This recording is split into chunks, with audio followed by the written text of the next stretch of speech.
Ay, magandang Pasko sa ating lahat, mga guys, mga kaguro sa Department of Education.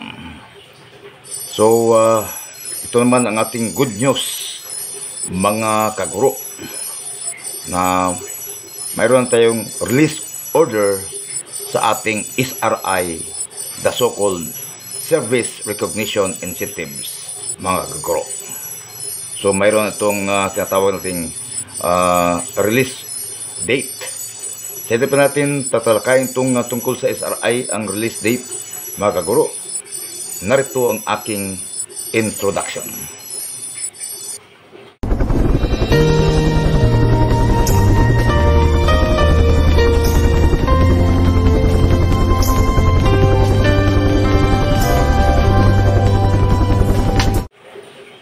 Okay, magandang Pasko sa ating lahat. Maligayang Pasko, lalo na sa mga kaguro na tulad ko. So mga kaguro ay talagang ito ay napakabisang release date sa ating SRI. Ano ba talaga ang SRI? So ang SRI, mga kaguro, mga guys, ay tinatawag nating Service Recognition Incentives. Sa tulong ni Pangulong Bongbong Marcos Jr., nagkaroon tayo ng SRI, mga guys, o maski sinong presidente sa ating bansang Pilipinas, binigyang daan ang kanyang pagmahal, lalo sa mga guro sa Pilipinas, mga guys, sa mga taga-DepEd personnel. Hindi lang mga tagapagturo, kundi kasali niyo, mga guys, yung mga non-teaching personnel sa Department of Education, mga kaguro o mga guys. Okay, itong SRI, napakatinding pasalamat natin sa ating mahal na Pangulo, lalo na ni Bongbong Marcos, at lalo na sa ating DepEd Secretary, si Sani Angara, mga kaguro. Salamat tayo sa kanila, at lalo na sa ating DBM Secretary na si Amina Pangandaman, mga kaguro.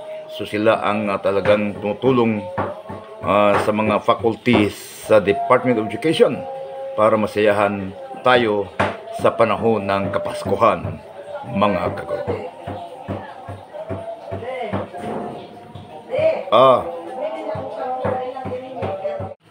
Okay, yun na guys, ang tinatawag nating SRI, Service Incentives or Service Recognition Incentives, guys, na bigay sa atin, lalo na kay Pangulong Marcos,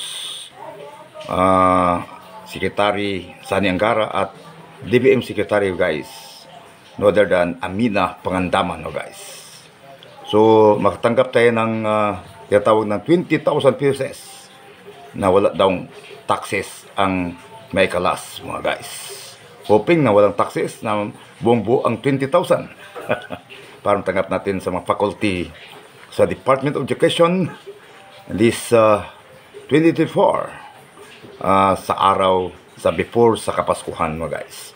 Sa before sa Kapaskuhan, matanggap natin, mga guys, ang tinatawag nating SRI.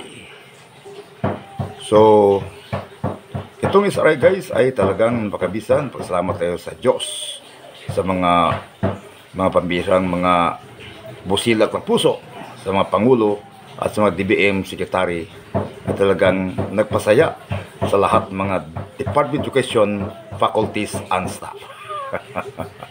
So sa release order, magsimula na, guys, sa ngayong December 20. So December 20, starting na, guys, mga kaguro, ang pag-release ng SRI incentives or Service Recognition Incentives, mga kaguro. Ito lang aking short video, pero narito ang larawan ng makita natin ang release date, mga kaguro.